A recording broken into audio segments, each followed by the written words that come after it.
Good morning, YouTube. This is Chuck.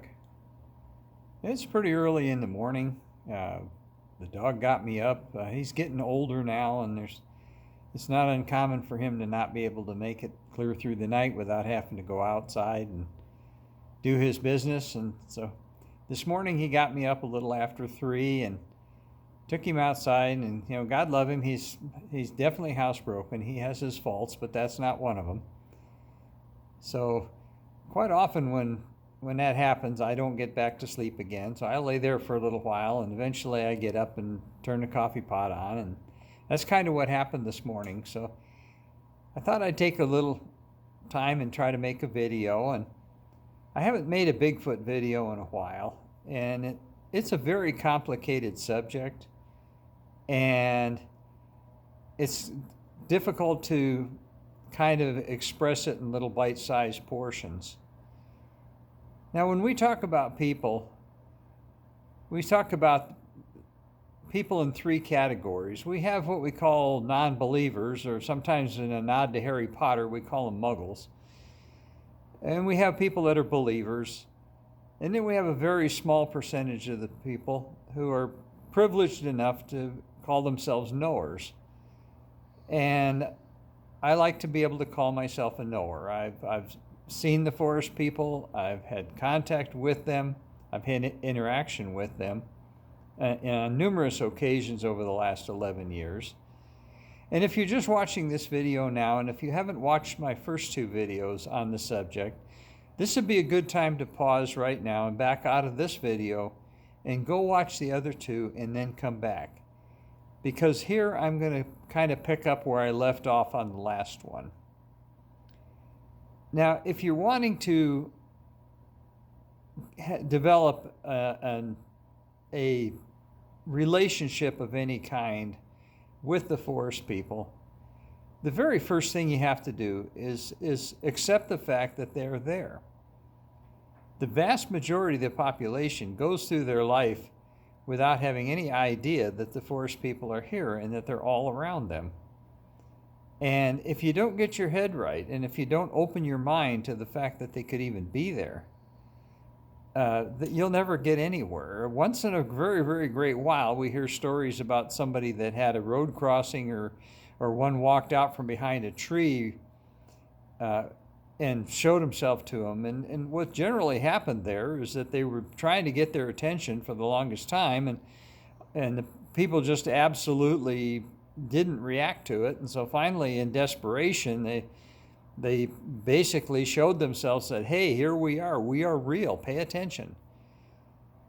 The forest people, they actually have a term for that. And the term they use is that once you realize they are there, you're awake. And they use that term awake. And they use that with us when we first realized that they were there. When they first started communicating with us, we asked them why they picked us to communicate with us, and they told us because we are awake. So after you're awake and you start understanding that they're there, and you spend some time out in the areas where they're at, and you don't have to be very far. You don't have to be 30 miles in the wilderness. They're basically pretty close. They're around. But after a while, after they decide that you're okay, they decide that you're not out there with a gun and trying to shoot them, and you're not out there going to try to take their picture. They don't like that, and we don't quite understand why that is. But after a while, they'll accept you, and they use the term accept. And once they accept you and they decide you're not a hazard, that you have an open mind and a good heart, and you'll hear that constantly, open mind and a good heart. At that point, then they'll open themselves up to you a little bit more. Somewhere along the line, after they accept you, then they will tag you. And once you're tagged, then other ones in other places will know who you are. We don't quite understand how this works, so we refer to it as a hive mentality. And by a hive mentality, we mean that what one knows, they all know. and what one feels, they all feel. Now, we don't begin to understand how this works, but I can tell you that the summer of 2021, I made a 4-week travel trailer trip, a big loop, and we went up through Nevada and Idaho and Montana and Wyoming and Utah and Colorado. And I had contact in Idaho, Montana, and Wyoming, and they knew who I was. That was interesting. Now, and the one in Idaho, I had to mention it to him, and he kind of went off and I guess checked me out, vetted me out.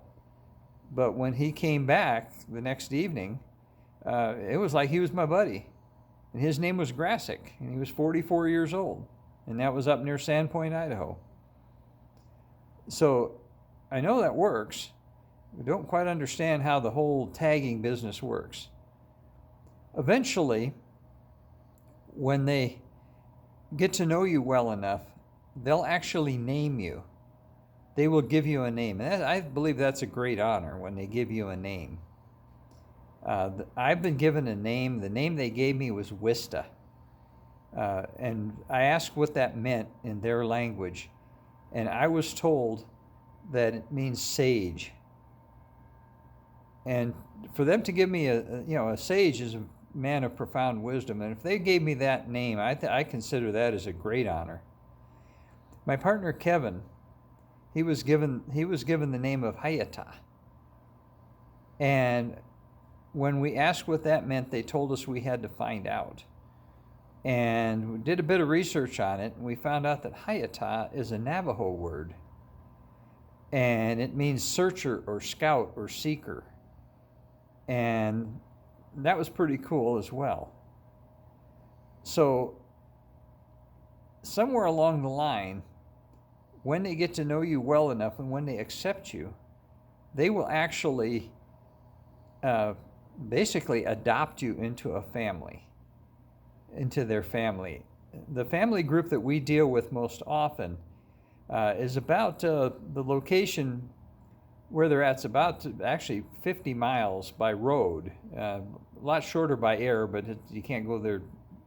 You have to kind of go around the block to get there to go up on the mountain. But that family group has actually adopted my partner Kevin. I have not been formally adopted by a family group as yet. I've had a tremendous number of experiences, but I have not been adopted as of yet. Once they adopt you, it's amazing how they will open up to you. We know 3 generations of this family group. The oldest one is, we don't know for sure how old, but we estimate over 200 years. The youngest one is about 5 or 6, and his name is Rarin, and he's excited to see us every time we come up there, and he comes and sits in the chair next to us, and it's just it's very interesting, very rewarding.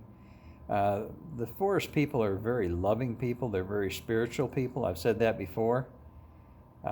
And we just look forward to being able to get out and spend some time with them again. We can't go up there during the winter time. It's just too cold, and they understand that. But I'm going to let this go for now.